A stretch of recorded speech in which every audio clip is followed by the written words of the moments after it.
continued support, and I shall endeavour to serve the children and this committee of these islands and this committee to my best of my ability. So thank you very much. We move on to item 2, which is the election of Vice Chairman. May I have nominations, please? Councillor Mrs. Peacock? Sorry, can I propose Councillor Grottick, please? Thank you. Do I have a seconder, please? Second. Thank you. Are there any other nominations for Vice Chairman of the committee? No. All in favour, please show. Thank you. Karen, thank you.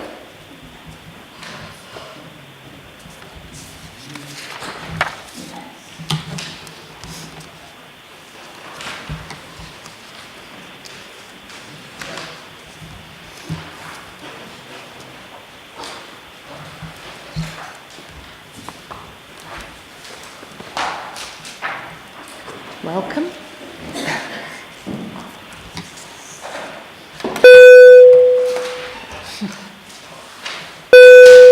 The other one.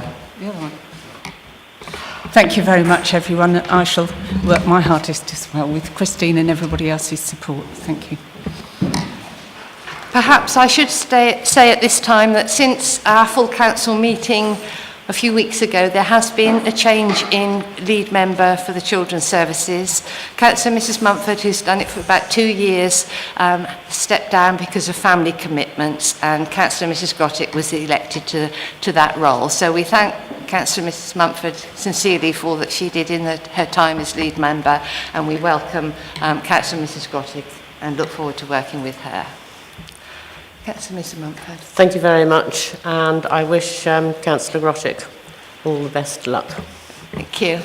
And as normal in this committee, I think we'll just do a quick round of introductions. I think there are at least one new face around the table today, so I think it is helpful to remind ourselves and to introduce new people. Fran, can I start with you?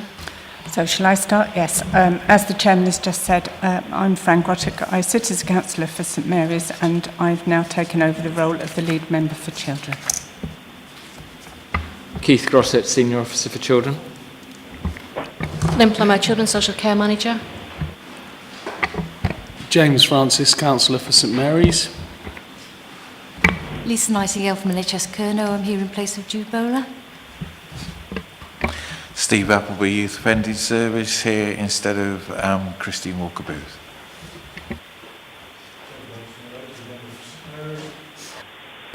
Marion Bennett, Councillor for Briar.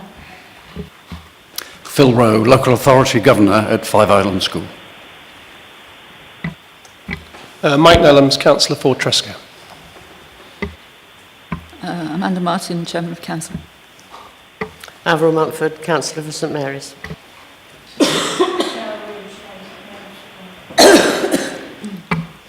Molly Peacock, Councillor for St Agnes. Steve Sims, Councillor at St Mary's. Ashley? Sorry. I was just so interested. Aisling Hick, Senior Manager for Services to our community, and I carry the statutory roles of the Director of Children's Services. Thank you, and I'm Chris Saville, obviously Chairman of the committee. Do we have John on the phone? Yes, you do. Oh, morning, John. Would you like to introduce yourself? Welcome to the meeting. Thank you very much. John for Children's Board.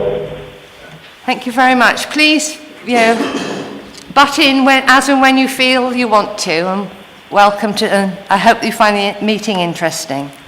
Thank you. Thank you.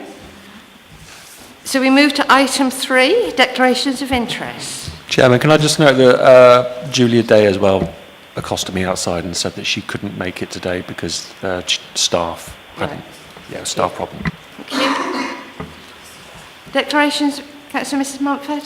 I'd like to declare an interest in any discussions on the school, as my son-in-law and stepdaughter work at the school. Thank you. Chairman of Council. Yeah, ditto. My son works at the school, so if it becomes relevant. Then. Thank you. Any further declarations? No? Good. We move to item 4, the minutes of the previous meeting, to consider the draft minutes of the meeting of the Children's Committee held on the 2nd of February. Are there any amendments that members wish to make? Yes, yes?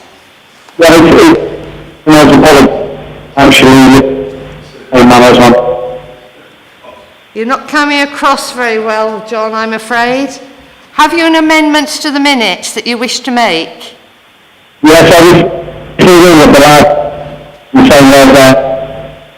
I think, if possible, do you think you could email them to the administration and committee secretary, Andrew Thomas, and then we will consider it? Yeah, thank you. I think that will be easier than trying to decipher what you're actually speaking to us at the moment. Chair, as long as the corrections are minor, would the committee like to delegate you the responsibility of signing off on those minutes in light of any change? Thank you. All in favour, please show. And I have just one small amendment. And on the first page, Mrs. Day declared that her stepdaughter was the local health visitor. I don't think that is the correct title for her daughter. I think it's health support officer.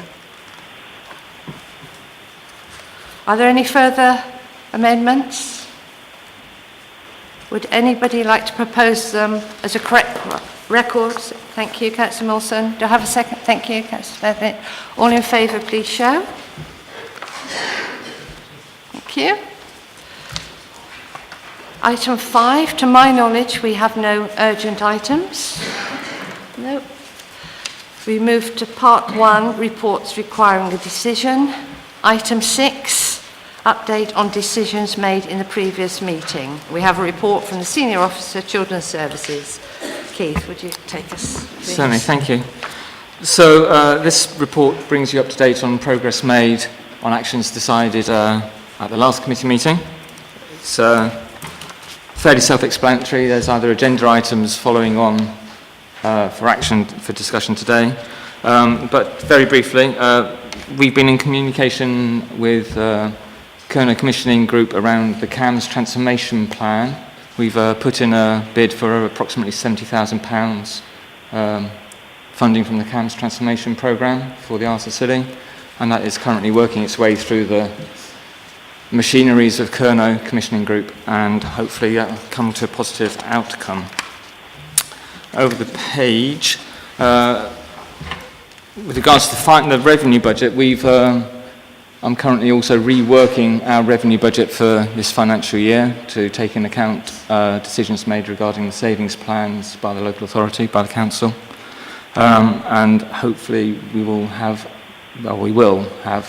a revised revenue budget in place for approval in September with those savings found.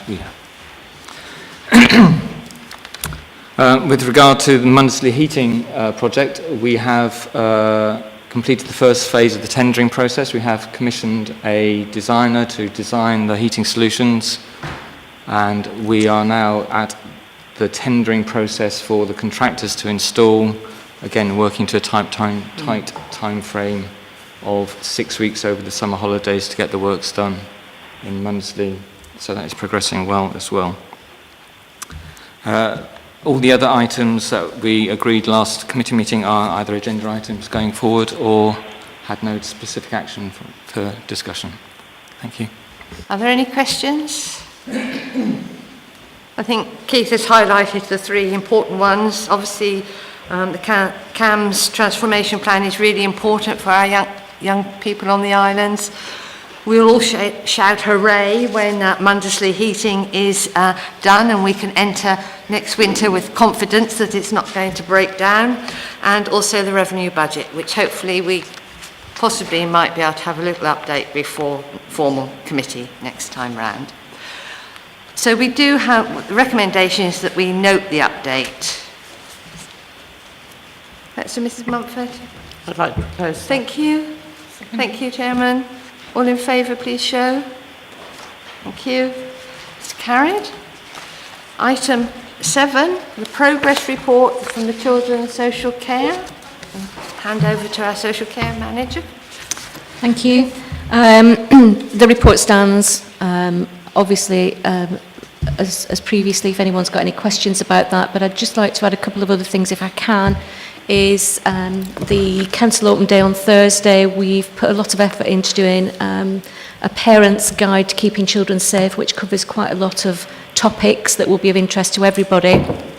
And we've also designed this little sort of credit card type size.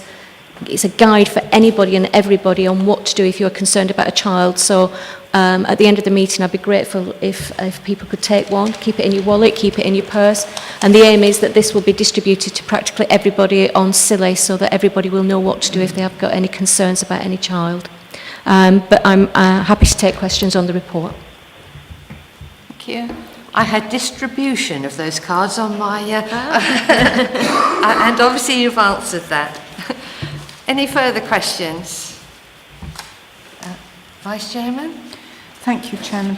Can I just ask about your new electronic system, and are you confident that the glitches are being addressed with the seriousness that you would hope?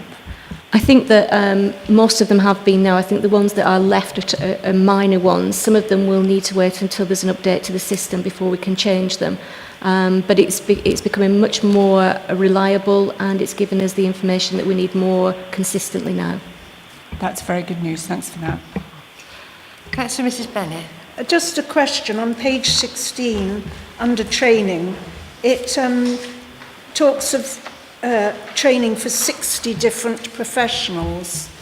And I wonder what percentage of those are based locally. All those professionals are based locally. So although there's 60 professionals, that might actually be the same professional going to 2 different types of training.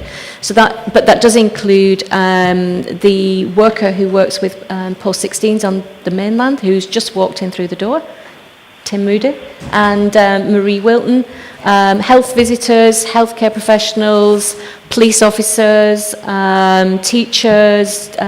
It's been everybody that's on Scilly, and the ones that are linked to the mainland as well. Thank you. Perhaps at this stage, I'm sure everybody is aware, but there's been a recent Ofsted inspection of children's services, the new regime, and the team have been extremely busy, and over 3 weeks the inspectors were here, 3 of them, 3 of them for 1 week, then a week with them being away and a lot of paperwork and etc was being done, and then another week of inspection. So on behalf of the committee, I would actually like to thank the team for the hard work that was put into that. We're not aware of the outcome yet, and that will follow towards the end of June. But yeah, this actually incurs an awful lot of work, and I'm sure our staff have been working beyond the hours that they should have been. So thank you. I'd like to publicly thank them for that. We haven't actually recovered yet.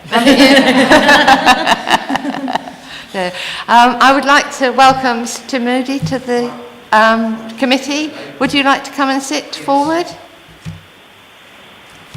And would you just like to say who you're representing here today? Yes, I work for the Career Southwest, yes. Thank you very much. Yeah, thank you very much. Didn't have the mic on for that. Oh, right. Oh, I think, yeah. So are there any further questions around Lynn's report? I think it's very comprehensive and evident that a lot of good work is being done. Can I just add one more thing which I've forgotten about? Is just to say that we had information at the end of last week to say that we've got our first fostering inquiry as well, so that's progressing. So it's just good news. But it's really good news. Yes. Yeah. That's good. Right, so I think, again, we had a recommendation to note this and to endorse the current activity. Chairman? I'd like to propose the recommendation with all our thanks to Mrs Plummer. Thank you. Thank you. All in favour, please show. Thank you. It's carried. And we move to item 8, which is a self-assessment improvement plan for children's services, and we have a report of our senior manager services to our community.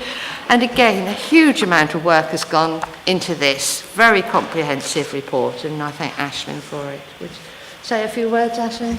Okay, well, the two appendices represent a significant part of a governance framework for children's services.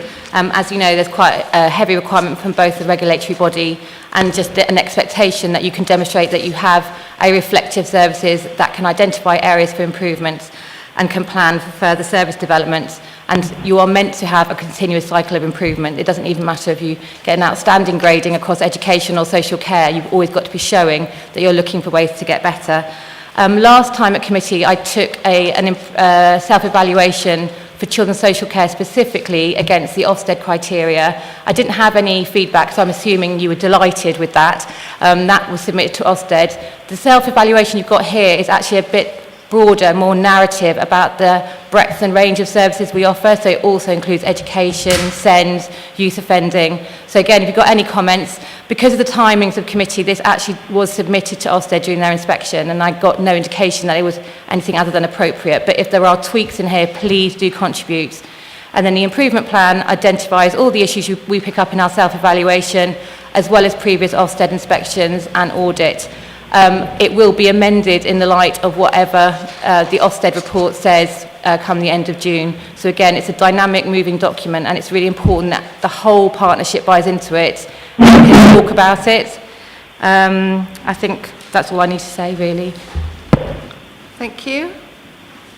Chairman. Yeah, just a small point. Page 20, I think it's page 24. It does say insert links. I was just wondering when it was going to be updated. The links are simply the web links to the Ofsted inspections, which I just need a bit of techie support from Keith. But it's not necessary. It's relevant for the inspectors to be able to go straight to those links. It's less relevant for this committee. Thank you. If I might just make a general comment, I think it might have been useful, certainly for this committee, to have had a bit of a glossary with it. Councillor Molson's really kindly took me off to one side. I'm really sorry, and you said you do. I've always used to hate jargon, and now I've become the worst proponent of it. Absolutely, and you can never ask a stupid question in children's services. It's always really good to say I don't get that. So I will write a long list of acronyms out and the proper words. Sorry. If you could try and incorporate everything within children, and then members could print it and keep it, so save you doing it all over again. Vice Chairman, did you want to? Yes, please. Yes, I'd like to echo that, thanks, because it seems to me that new acronyms keep popping up all the time. I'd also like to echo the thought that this is a very good and easy to read document, so I'd like to echo thanks for that. And then just two other quick comments, please. I'm very pleased to see the emphasis on prevention on 2.1. It's sometimes difficult to quantify, but it has been estimated, I think, that for every £1 we spend on prevention, we actually save 12 in the long run.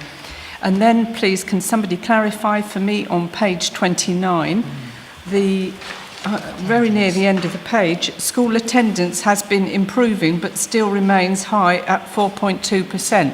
I don't think Mr. Rowe would be very happy with that, and I assume that we mean 94.2%, perhaps? I think it's more likely to be 96.8, 95. That's even better. Thank you for that. 95.8. Councillor Milson.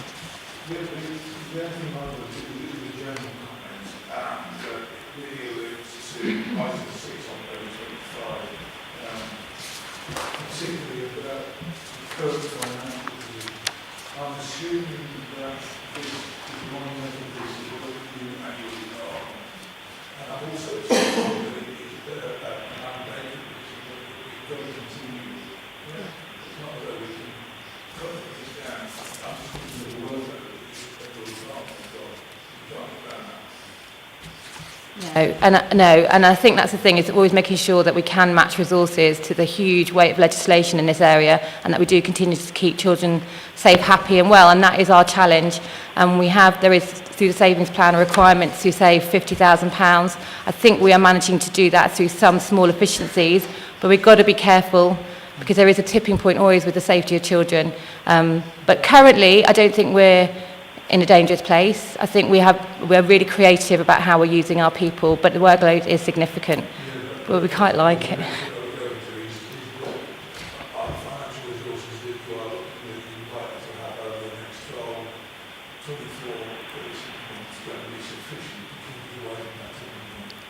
I think if the savings plan is as it stands now, I think we can survive. We would have to have a wider discussion about the impacts of any further savings requirements in children's services. But this is the reality for all local authorities, so we don't feel that we can be immune from it. But I think, generally speaking, if you look across the country where there have been significant cuts to children's services, you have seen a significant decrease in the quality of service delivered through Ofsted inspection.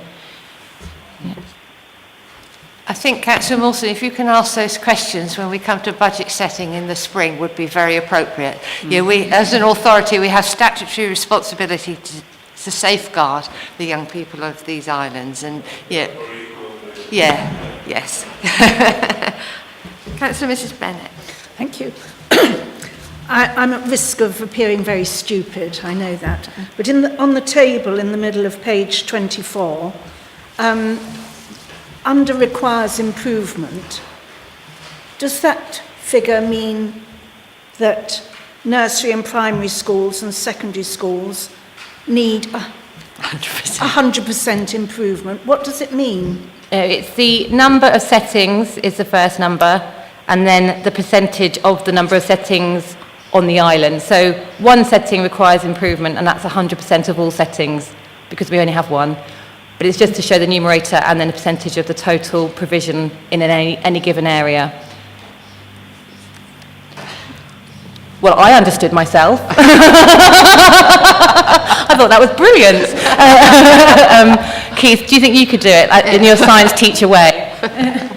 Because we only have the one school, the one provider, that requires improvement. So that's the one out of one is 100%. Yeah. But what it doesn't mean is the school is totally failing. Oh no. It's in all Ofsted reports they have this sort of summary table for a whole local authority, where there might be 100 secondary schools and 300 primary schools, and they give a nice rounded percentage. Because we only have the one setting that requires improvement, we have to report 1 out of 1. Which is equivalent to 100%. Clear as mud, isn't it, Mary? One nursery. Yeah. So we have 1 out of our 4 earlier settings, which is outstanding. Okay. Yeah. Any further comments? Can I just say, I think it will be good when we get the scorecards that members had an input in actually coming to committee, even if it's just for information. I think that will be good. Are there any questions actually on the improvement plan, which is the appendix?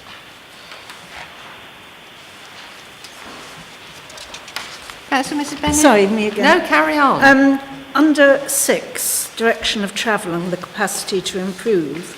Can you just give us a page? Oh yes, page 25. Oh, right, we haven't moved on yet. It talks of actively seeking out external scrutiny. Can somebody expand on that a bit? So, for example, we've had the chairman of the LSEB who's on the phone now. I think he's come to see us 4 times in 18 months. We've had the LGA over to do a peer review.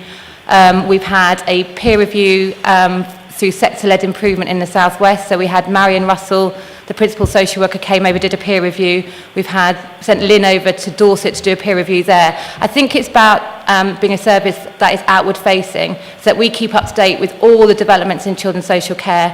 We've had unbelievable amounts of training. I think I've got a training log, which I'm happy to send to you after the meeting, where we had something like 40 training courses last year. So it's just about keeping practice fresh, because as you can imagine, being isolated from our peers means that we might miss out on new developments. So it's just really, really important that we're outward facing. And I think, again, Ofsted may pick up on that when they feed back to us, that that's a really real positive of our service. Thank you. John, are you still there? Yes, I am. Do you wish to make any comments on the improvement plan? I'm just trying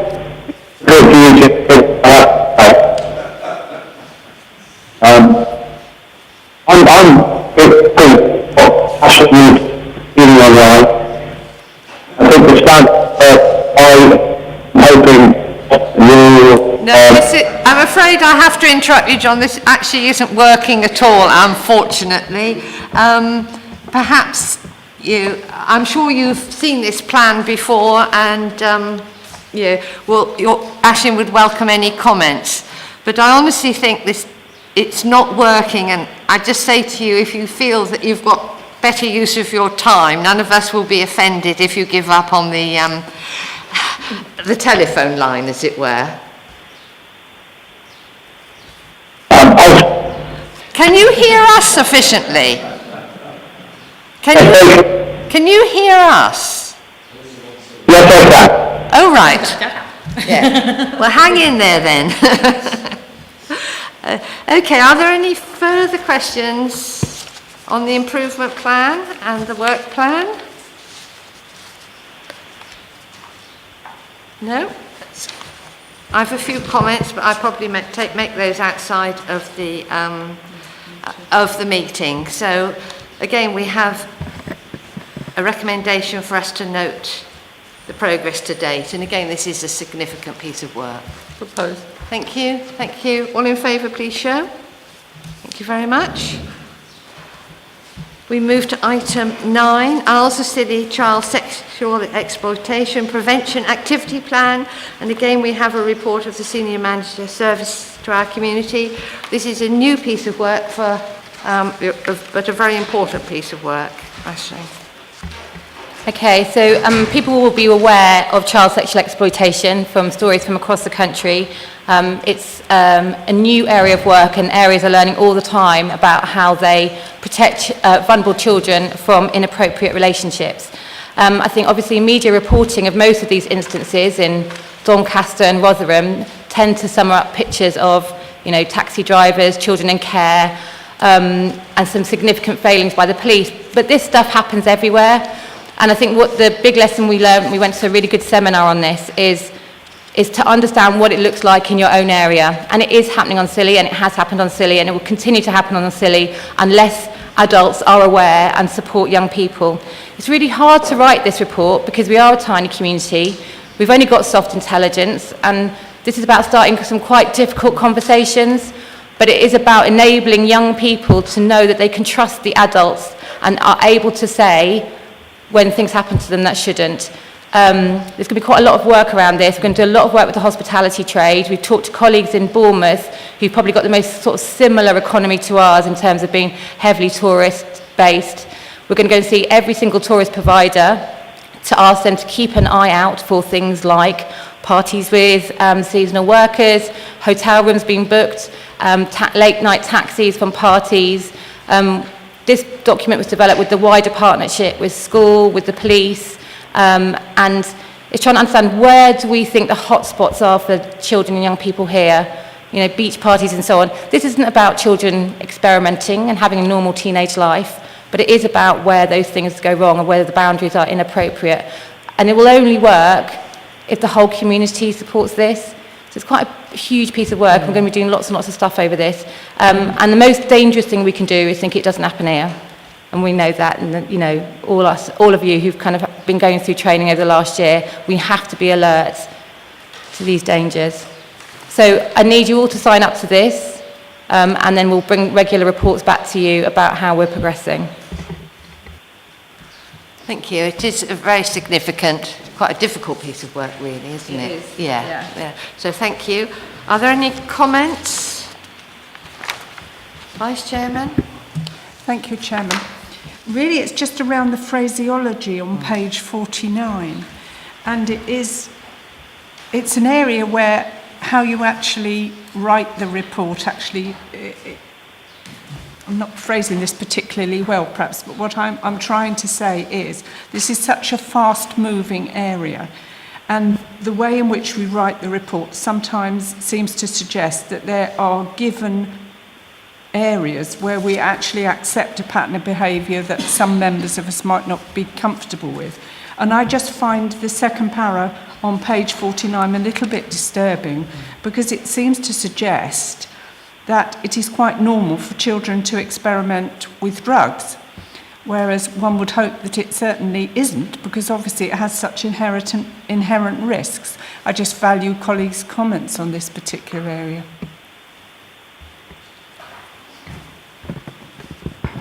I also underlined that sentence in my paperwork. I think the way it is written is accepting the normality of it, and I would not want us to actually, we're talking about under 18, and probably we're all aware that experimentation does happen, but should it be accepted in one of our key documents is my question.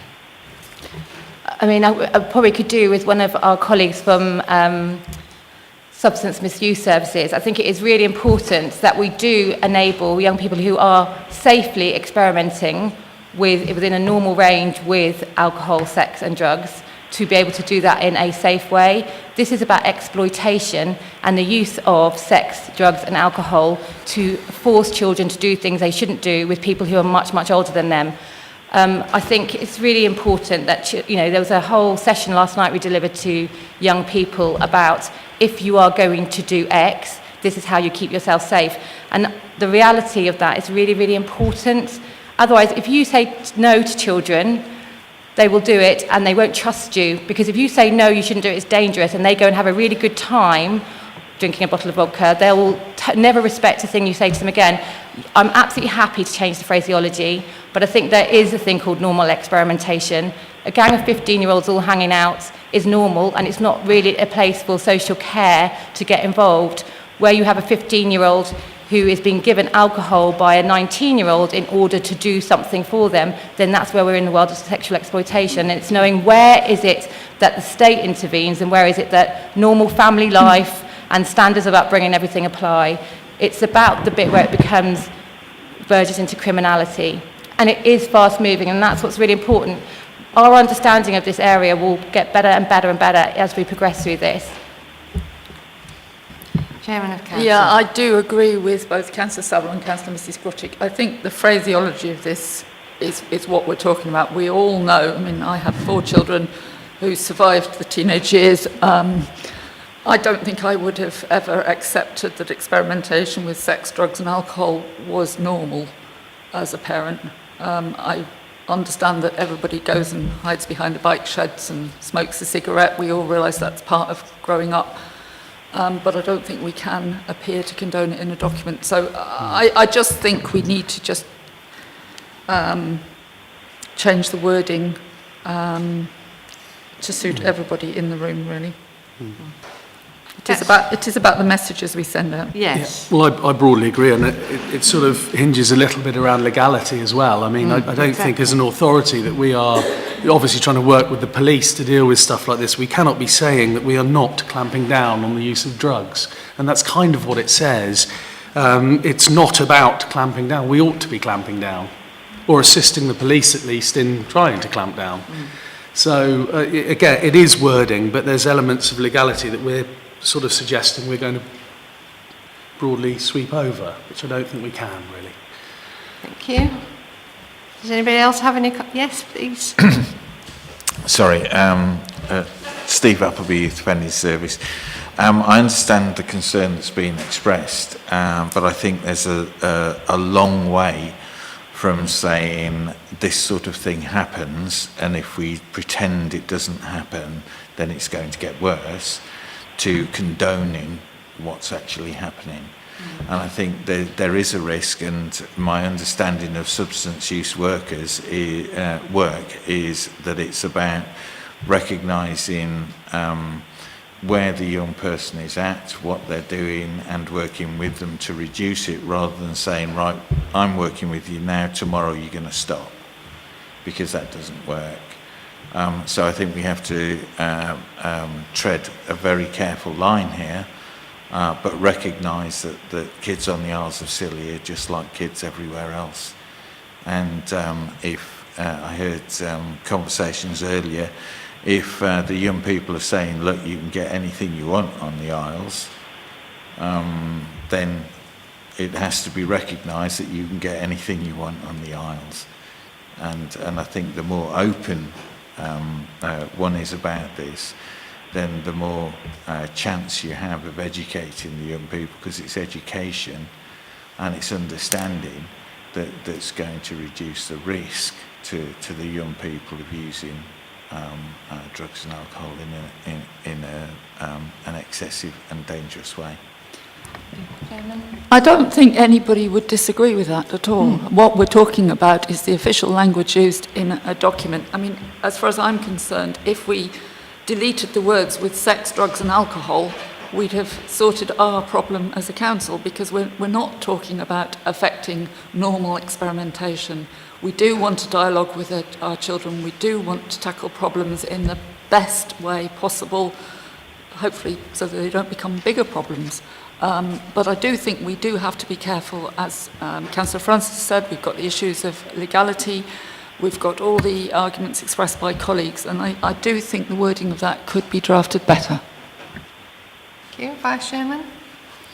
Yes, I'd just like to echo that, and I think that would actually cover the ground. I totally agree with what Mr Appleby is saying, and none of us are denying that the Isles of Scilly have probably got each and every one of the challenges that are on the mainland, and complacency is certainly not something we would want to be guilty of. But if we just finish that sentence with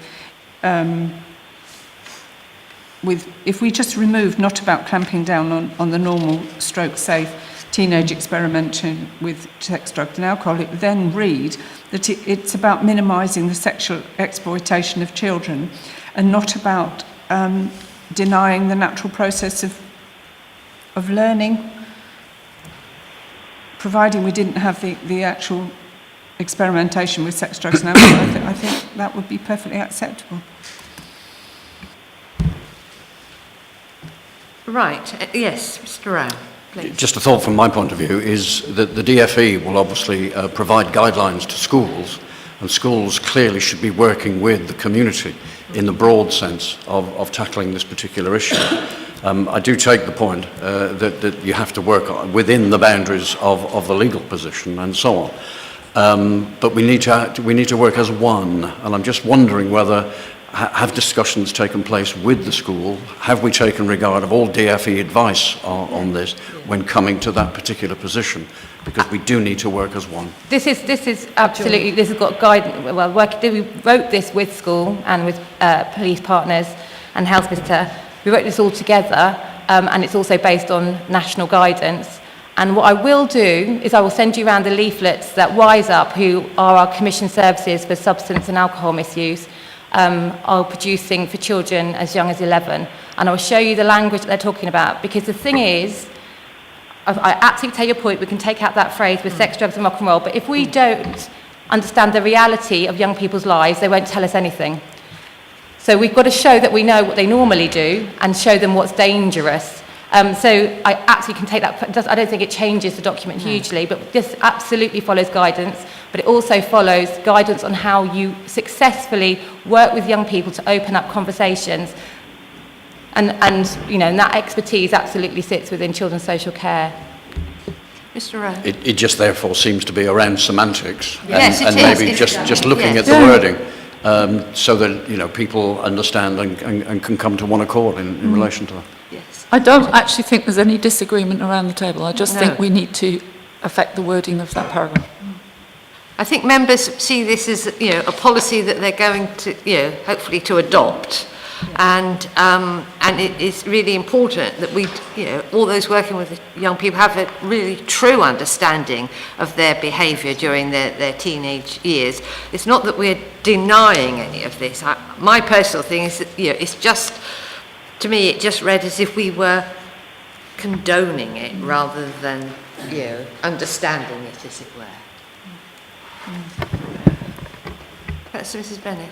I think too, in the paragraph starting what is child sexual exploitation, that you could insert the word may receive something, rather than just receive something and cut out the list of gifts, possibly. I think also we must bear in mind that if children see these words, I mean, I think I would have been at 15 or 14 saying, my goodness, I haven't indulged in drugs, alcohol, cigarettes, I would have done probably, but affection, and think, I'm not normal. It's normal to do these things, but in fact, it's not really. And some people might feel excluded from normal childhood. I think some of us are actually showing our age around this table Yeah, this morning. you are. I think what is child sexual exploitation is a national definition, Yes. so I'm not changing that. No. I think this is why this is a hard conversation to have on Silly, because it's a tiny place. But these are the conversations we've got to have, and they're happening in lots and lots of areas. We would love to think that children don't do all sorts of things, but they do, and if we don't protect those ones who are more vulnerable to the lure of sex, drugs and alcohol, then we're ignoring them. We're not in a position to be condoning or otherwise. We as a local authority or as a wider partnership don't give permission for children to do anything. All we do is pick up the pieces when it goes wrong, and this is about picking up the pieces. It's not about intervening in family life. It's up to parents and their children to work out where the boundaries sit about what you're going to kind of get up to out of school. This is about being able to have realistic conversations with young people, because if you aren't making, I mean, I'm going to repeat myself, but I feel quite passionately about this. When we've had substance misuse workers over and they've done workshops with us, they have picked up that there is a naivety from grown-ups on Silly about what young people get up to, and that our idea of heavy substance misuse, and this is amongst adults, is 2 glasses of wine a night. There's a naivety. It is going on. The police will tell you it's going on. Legal highs are coming to these islands. Children are going to parties and getting really drunk. And if we don't recognise that what's actually happening, and if we don't show children we understand what's happening, they won't listen to us. And it is normal. It's maybe not what we would like as parents, but we're not acting as parents here. We're acting as people who are going to protect children from the dodgy types, So it's a really fine line, and we've got to keep having this conversation. I'm glad we are. I do agree wholeheartedly with what you've just said, and I'm very realistic about things. But I do think that you should insert the word may receive. It's not the norm that everybody is. It is. It isn't a definition of child sexual exploitation. It's absolutely, this is the national definition. So it's not may receive. In order to define it and to take criminal proceedings against someone, they have to have done these actions. It's not a may. I don't think we can change the definition of child sexual exploitation for the country for the purposes of Silly. No, the perpetrators, this is how they operate. This is what they do. Yes. Chairman. Yeah, I don't think we can underestimate how important this is. I take issue with the accusations of naivety. I actually think Silly is rather more dangerous than most places, because the high levels of complacency and the ease with which people can hide and indulge in furtive behaviour at any age is quite surprising. I will recommend that we review, note and ratify this. I firmly believe it's a necessary piece of work. I don't think we can take it seriously enough. I do think we need to look at the wording of documents, but then I always think that. Well, we've already agreed to take out that phrase with Yeah, sex, drugs and absolutely. alcohol, and I that's fine. completely understand that you are not going to change national definitions, and there are very good reasons why things are worded in certain ways. But I do, with the amendment that we've already discussed, I will recommend this. Thank you. Councillor Mrs Peacock. Yes, I do agree with Councillor Martin. But what I would like to say is that due to the naivety around the table, perhaps it might be an idea for us to have a training session and bring us up to date where these children are. Yeah. And have it explained to us in more detail so that we know what we're dealing with. Great. Thank you, Molly. Mr Moody. Hi, I just wanted to reinforce the fact that for the last 10 years I've worked within a school setting, within Five Islands School, and indeed linked into the Youth Hub. And I've witnessed some quite hard-hitting presentations in terms of sex, drugs, alcohol. But with that, it's been a real education, and the focus ultimately is on safety as well.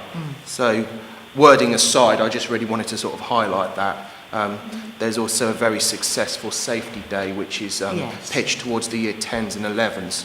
So, yeah, I just wanted to mention that. Thank you. Right, the Chairman of Council has proposed, is there any, before we take a vote, are there any, any other questions? Obviously there's a significant activity plan around this that is going to take up a lot of time, but are really important. Can I highlight one of the key actions, for example, because child sexual exploitation is up to the age of 18, so it's not up to the age of 16, which is where normally sexual consent can be given. You cannot give consent in an exploitative situation. So therefore, we have 16 to 18-year-olds on the mainland, and they are a group of people that we have been concerned about, which is why we have Tim Moody and Marie Wilton, who we actually employ as a council to support young people on the mainland. What we're also, we've just prepared a business case. Keith has put this into the funding agency to see if we can increase the level of funding per child to enable parents to make safe choices. The costs of accommodation are such on the mainland that people are having to top up quite a lot themselves. They are not able to request from accommodation providers that they provide any service other than simply a room and maybe a bit of washing. They can't commission the pastoral bit that maybe we would want. Not everyone can afford state boarding. So we're trying to get some more funding, and we've got a conversation. We've sent in loads of data. We've got a conversation later this week.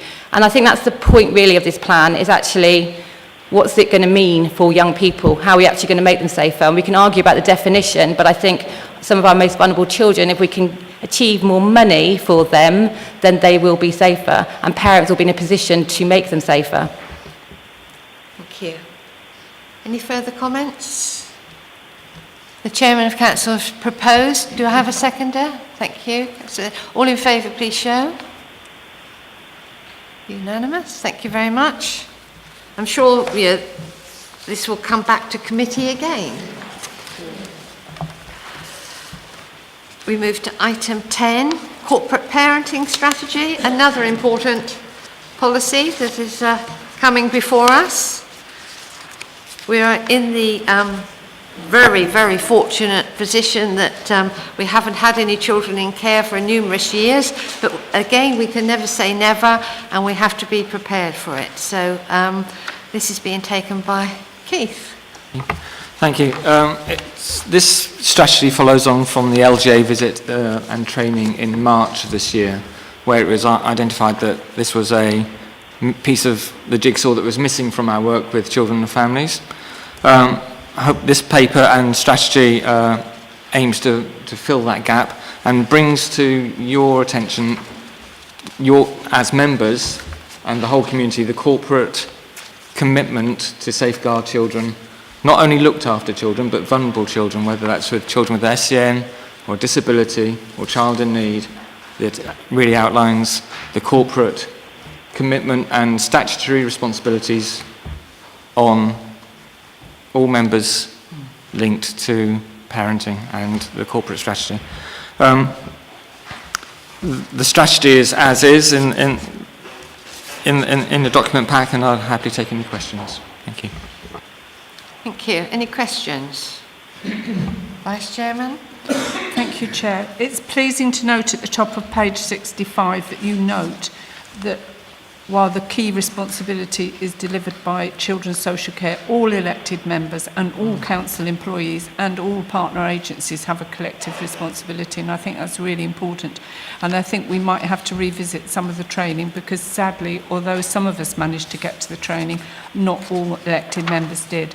And obviously it would be nice if we could widen that training as well further. And I would just mention, as it's obvious, but we've got Mundesley Hostel, where the council act in loco parentis. So although we haven't got looked after children, we have children who are looked after.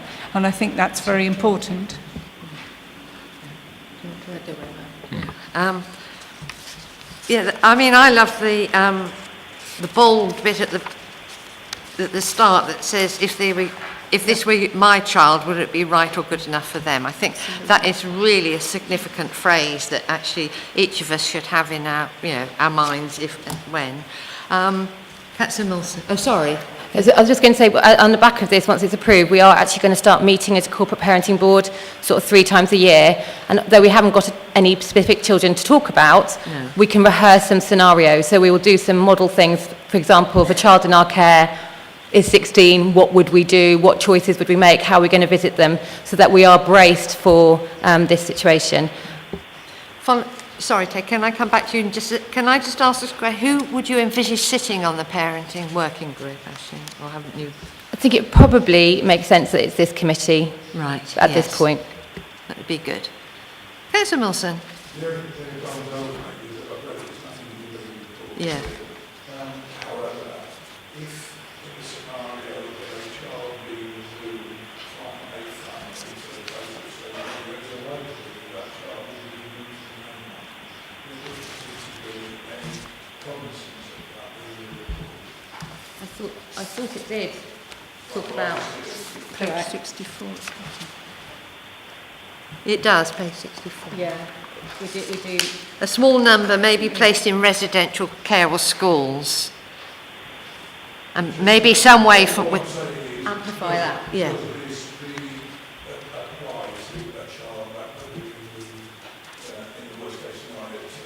Yes, if the normal place of residence of the others is silly, no matter where they become placed, we will have that corporate parenting responsibility, unless there was adoption into another area. Yeah.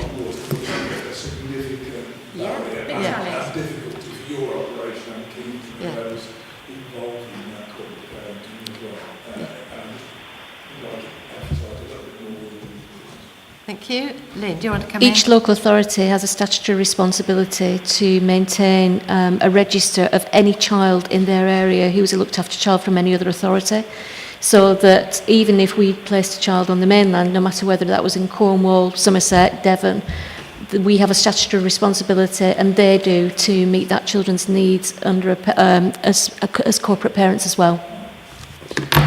Thank you for that. Any other questions? Chairman? Very, very small point, but before it's enshrined into wherever these things get put, can it just be proofread? There are just a few little things that need tweaking in there. Right. Okay. Again, another important strategy. Can I have a proposal that we accept this? Thank you. Thank you.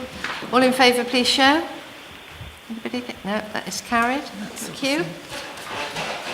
Item 11. Children and Young People Plan update. Can we make a plea that this comes to us in bigger? I apologise to members again. I had attempted to reformat it, but obviously without success. So again, this is a regular update on Children and Young People's Plan. As has already been mentioned, I'd like to just bring your attention to some highlights. On page 71, as has already been mentioned, we are currently in negotiations with the Education Funding Agency regarding the scale of the post-16 travel and accommodation grant available to families, so that families can commission an additional pastoral support for their children whilst they're away on the mainland studying, rather than a basic room and board approach, which is not as supportive as could be in place. We have yet to commission a PASS survey. Pupils' Attitude to Self and School is one of those acronyms that I'll decipher for you. So PASS, Pupils' Attitude to Self and School, it's a survey that we're going to use to help baseline the emotional health of young people within the islands, so that when we roll out any additional support from the CAMS transformation plan, we have a baseline to measure our activity against.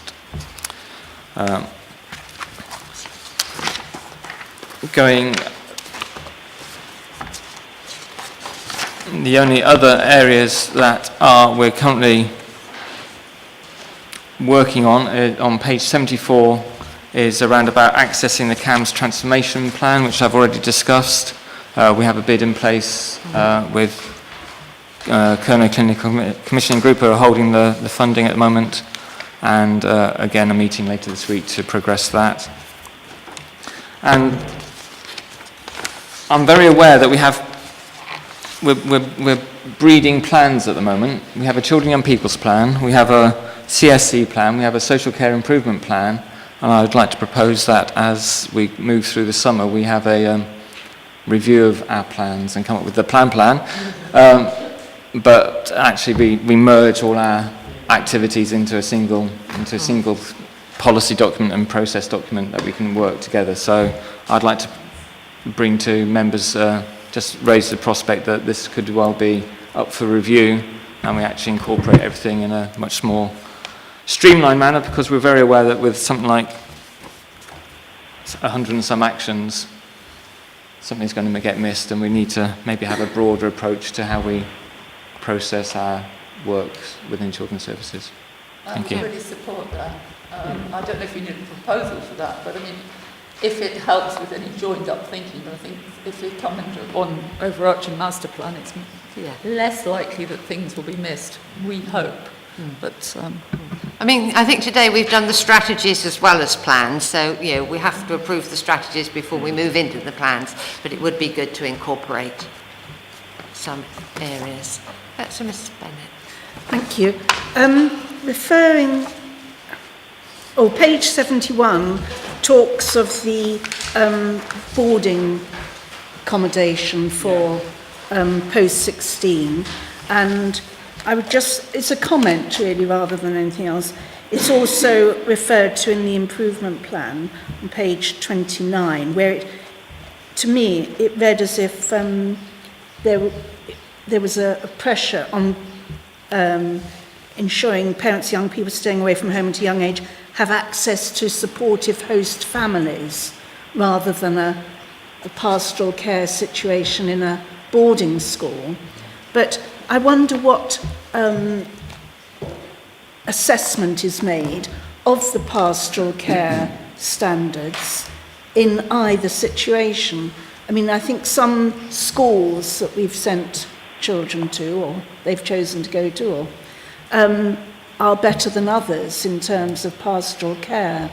And I think, I wonder how parents can judge where to send children with the best possible protection, because we've just learnt of the importance of it with Indeed. the sexual exploitation issue. Indeed. And we need to bear in mind that it's not for the local authority to place children with host families. These are not looked after children in the legal sense of the word, and we had quite involved conversations with the Ofsted inspectors as we discussed around how do these children fit into the frameworks that Ofsted work around and we work around. We're not placing children. We have to encourage and support families to build trust and relationships with the host family accommodation. Where a child goes to a state boarding school or an independent school, there will be Ofsted reports supporting that. But at the end of the day, we need to supply families with the support from our workers on the mainland, the experience we have of helping families make good choices, to say, well, what would you expect in your own home to be in place for this child who is living in Truro 28 miles away or 50 miles away? As a parent, you want to replicate the same standards you have at home for your child with this host accommodation provider. And that is all we can encourage families to do. We don't necessarily have the remit to approve, vet, check accommodation providers. We can only encourage and ensure that host families make good choices. And we will provide them with as much support through the existing staffing structure and framework as we can to do that. Thank you. Thank you. Did you want to come in? No. Okay. Any other further comments? Keith, can I just ask a couple of questions? I'm delighted around the apprenticeship work that is being done. How are we getting on for getting the extra financial support to enable this to actually come to fruition? My understanding through conversations with Mrs. Evans in Lifelong Learning is around about conversations in place linked to the ESF funding, which will be identified, which will be the pathway that apprenticeships are pulled together through. Fine, thank you. Yeah. who haven't, A, completed, or B, not using, and, just... And we are also thinking around about linking in with our understanding of mental health on the islands, Yes. about what are the drivers very and complex. push and pull factors that enable some children to thrive and succeed wherever they are, and other people who not to thrive and succeed and come back at an early stage, because it's more than just educational outcome, it's their own emotional and mental capacity and resilience to work on to succeed. Thank you. Any further comments? Yes, please. Yes, do. Just a very brief one.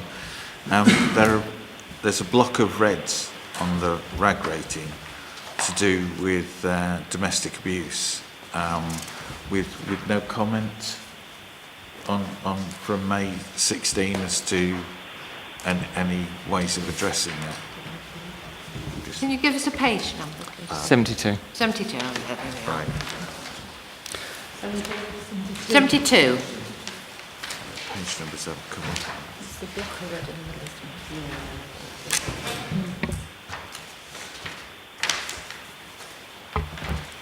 Yes, it's an area that work has been happening in. It's maybe that I'm not being best placed to accurately update the plan correctly. I think well spotted. We've actually done a big review of our MARAC processes and policies. So this is actually a lot more positive than is in the document. I think this is precisely why we need to have one plan. So we're putting it together. Yeah, a lot more work. I mean, there is still an issue around a place of safety, but I think to be realistic, the mainland is probably the most appropriate location for families in this situation, for everyone's safety. And also I think we need to take relate out of the equation, because obviously they're now paid for service. But I think I have had a couple of referrals recently where I'm thinking actually we need to think about what we are going to do about relationship counselling on the islands. I think it is a big gap. So I might talk with Joel and the Health and Wellbeing Service to see what it is we could put in place. Because I don't know, I think it was our lead member who was saying about prevention being far better than the crisis. Thank you. Chairman. I'm just going to propose a recommendation that we note the progress. Thank you. Yeah. Thank you. All in favour, please show. And of course, as it currently stands, it is a 5-year plan, so we're not expecting everything to be green at this current moment. And good work is being made. So item 12, Isles of Scilly Autism Action Plan. Again, we move to Keith for report. Could I call on Joel Williams, who's now returned from paternity leave, All right. to present this in my stead? Is he looking tired, we ask ourselves? Yes, all right. It's a mask. Thank you very much. Members may recall that at the last meeting of this committee there was a request for some further information about autism pathways and how the local authority addresses that. I think it's probably fair to say it's been quite an ad hoc approach at times. So at a time I know we're talking about rationalising plans, there's sort of a suggestion to have an additional plan created. But I think this would stretch right wider than just children's services. I think it would be much more holistic than that to cover all the statutory services which the local authority has to be aware of, and also those which partners have to support in. So the report sort of sets some of the work we would need to do, and I know some of the partners from Korea Southwest, Commissioning, Health Commissioning and Youth Offending Service would be key allies in bringing this together. So I think we need to do an audit which is based on what our statutory responsibilities are. We need to do further consultation around the community, further work with both mainland and local partners to pull together some sort of plan which can be performance managed to make sure we're meeting our expectations for the community, and also testing those services which might not be used on a very regular basis. So again, those to do with diagnosis and those sorts of areas. So I think it's going to need quite a bit of groundwork to produce, which would hopefully be quite a short plan. I wouldn't intend it to be too overbearing, but again, something which we can be held to account and use to improve service delivery for people on Scilly. Thank you. Councillor Wilson.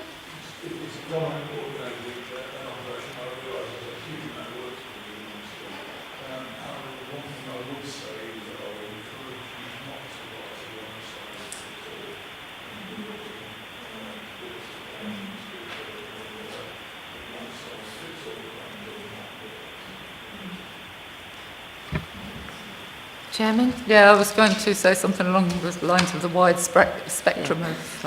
Yeah, but presumably this will be the pathways and the etc. And presumably Scope will be helping you as... I think Cornwall have a Cornwall Autism Partnership, which we could look to work more closely with, but we've also got local forums of the Parent Partnership, which Scope also promote on Scilly. So we might have some local infrastructure in place which could support this already. And I think the National Autistic Society would again be willing to support that. They came over last September and delivered some training around autism awareness and have expressed a desire to help us with this piece of work as well. Chairman? I'm just going to propose recommendation. Have a seconder? Thank you. All in favour, please? It's carried unanimously. Thank you. That brings us to the end of our paperwork, but item 13, verbal updates from partners. Keith and Lynn have both had their fair share. Would you like to update us, Lisa, please? I think you were aware recently that maternity services were looked at by the Care Quality Commission. The maternity services hosted at Royal Cornwall Hospital Trust, and so that my colleague Ruth Wellings, who is our maternity commissioner, will be doing a review of maternity services on the island in partnership with Healthwatch. She hasn't set a date for that, but it needs to be very soon, so she'll be in contact and hopefully review that soon as well. As for the CAMS transformation funding, that should be going to our financial and quality meeting this week, which is with the directors. And obviously they're looking at what needs to be done, what's essential, and whether they can release the funding. So we should have a decision on that this week. Oh, good. She says fingers Positive, crossed. Unless, but I know the business case has gone in. It's a very comprehensive business case, and it's been supported by Catherine Hudson, who's our director. Thank you. Very much. Steve, would you? Well, since my last time I attended here, which I believe was the last meeting, we've undertaken an assessment of a young man from the island. He was actually staying on the mainland, but the offence happened in the island. Can we be careful? Yeah. Yes. And that's it, really. That is... Right. Thank you. Thank you. Phil, Mr. Rowe, would you like to... Yeah, surely. In your role as local governor? Right. I've now managed to get my feet under the table in the school and I'm better able to give a view. And I mean, certainly the school is on a journey of self-improvement, and I want to reassure the committee in relation to that. And to this end, the school has updated its improvement plan. And certainly the quality of the plan suggests to me that it is a school that is able to self-assess, self-evaluate and self-improve. In so doing, it has to recognise its strengths and its weaknesses. And I believe the school is in a healthier place to be able to recognise both of those features. The plan itself is much sharper than its predecessor, and certainly the school now has set itself appropriately challenging goals for the next 3 years. The one-year plan is certainly much more detailed than years 2 and 3, and I've supported that as a governor, in so much there are some urgent issues that needed to be addressed, and what the school will do is during the next academic year it will populate the 2nd and 3rd year of the plan in more detail. But there is work to be done urgently, and we're, I hope with your agreement, concentrating very much on that year 1 plan for reasons you know. Over recent months, the school set itself a viable budget, and that's in line with, obviously, all schools nationally that are finding setting viable budgets quite a challenge. And I think this particular school is no different in that regard. But the upside of that is that actually the school has set itself some challenging goals and is able to service those financially from the budget that it's set for the next financial year. So again, some reassurance on that front, although perhaps the school would want me to say times are very tight indeed in terms of budget. The school has updated and created some new policies, which again fall into the urgent category. You'll be reassured to know that it's looked very carefully at safeguarding within the school, and that sits alongside the debate that we've been having this morning. and that seems to be pretty robust within the school. Areas for improvement included assessment and target setting, provision for the more able, and ensuring also that the pupil premium fund, that's the fund for young people on free school meals, is appropriately delegated to make sure that we narrow the gap in terms of performance with other students. But those have been real priorities for the school. The other issue I think that the governors have become aware of is that there should be no surprises in terms of pupil performance, and that really has been very important. And the school now has done an awful lot of work, and the governors have been supportive in that regard, to make sure that they actually are looking at pupil assessment, pupil performance, and target setting. And you'll be reassured to know that we will be moving towards not only expected targets for all students in all year groups, but aspirational targets, where young people and I guess families will be partners in making sure that they aspire towards those particular targets. The problem is with the issue of policies is the policies are only as good as the practice on the ground that supports that. And what we've done is we've asked the head to look at those particular areas, particularly in terms of assessment, target setting and more able, and actually drill down and actually get some external support to review how life is on the ground, and that practice must mirror the policies that are in place. This school will be subject to external scrutiny fairly shortly, and I think my role and the role of governors and indeed the head is to accelerate improvement within the school whilst we have the time before that external party comes and makes a judgment about us. Thank you, Chair. Thank you. Beryl, Mrs. Reid, do you want to say anything about the Parents' Forum? Yeah, I'm quite interested in hearing about new policies and new guidelines. Is it all right to be able to see that at all? Because there are problems with parents in the school in some ways they talk to you. Now, sometimes it's because the parents want for their children what's not possible and that sort of thing, really. And you have to kind of read it out, really, but it would be nice to see that. Could I respond to that, Chair? Yes, certainly. Just to say, all of the policies are actually on the school's website and are available for parents. But I think I'd speak on behalf of the head and the governors that if any parents have any concerns or want any information, then clearly the head would be the right place. But if for any reason they're not comfortable with that, I'm very happy to take any questions in that regard. Thank you. Mr. Moody, would you like to?